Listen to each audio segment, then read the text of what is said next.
Penelitian ini dilatar belakangi hasil survei tim Fapet Unipa yang dilakukan di Teluk Bintuni pada tahun 2018.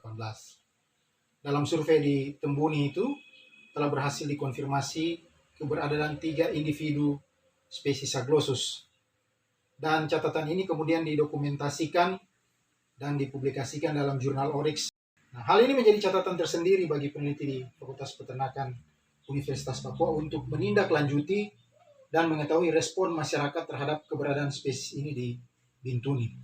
Komunikasi kemudian dibangun untuk menjalin komunikasi dengan komunitas di Tembuni dan mengetahui keberadaan spesies ini di sana.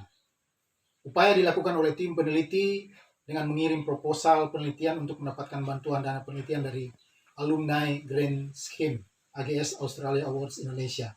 Dan usulan penelitian ini diterima dan disetujui untuk didanai melalui AGS Round 1 tahun 2022. Dan judul penelitian yang dilakukan adalah Conservation of Western Long-beaked Echidna on the Vogelkop Peninsula, West Papua. Tujuan penelitian adalah meningkatkan keikutsertaan masyarakat melalui program edukasi dan penyuluhan untuk mendukung program konservasi berkelanjutan bagi spesies Zaglossus di sekitar wilayah penelitian. Sedangkan tujuan jangka panjang dari proyek ini adalah untuk melindungi spesies Zaglossus dari aktivitas perburuan dan melindungi hutan sebagai habitatnya dari kerusakan melalui tindakan edukasi dan program penyuluhan.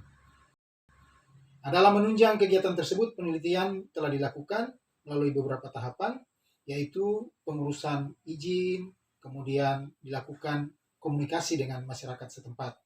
Melalui pertemuan dengan pemerintah setempat dan izin yang diperoleh, maka kemudian penelitian ini dilanjutkan. Pada saat yang sama, ketika melakukan wawancara dengan masyarakat, dilakukan juga pemetaan wilayah penelitian dan kawasan-kawasan yang diduga merupakan habitat daripada spesies ini. Hasil pemetaan menunjukkan bahwa kawasan sekitar wilayah penelitian terbagi menjadi kawasan pemukiman yang terdiri dari fasilitas umum, kemudian ada perkebunan, pertanian masyarakat, ada kemudian juga jalan, tetapi ada juga perkebunan skala besar seperti kelapa sawit. Nah, sementara itu masyarakat di sekitar kawasan yang diwawancarai diajak berdiskusi tentang keberadaan spesies ini dan tanggapan mereka tentang spesies ini di alam. Hasil wawancara menunjukkan bahwa belum semua orang mengetahui keberadaan spesies ini. Mereka yang aktif di lahan pertanian dan perkebunan tahu tentang keberadaan spesies ini. Hewan ini ternyata merupakan hewan pamali yang tidak bisa diburu atau tidak bisa dimanfaatkan oleh masyarakat setempat. Meskipun tidak ada sanksi, tetapi kepercayaan turun-temurun membuat hewan ini menjadi hewan sakral oleh masyarakat, dan biasanya hewan yang tertangkap karena secara tidak sengaja terkena jerat atau perangkap hewan lain seperti babi hutan atau rusa.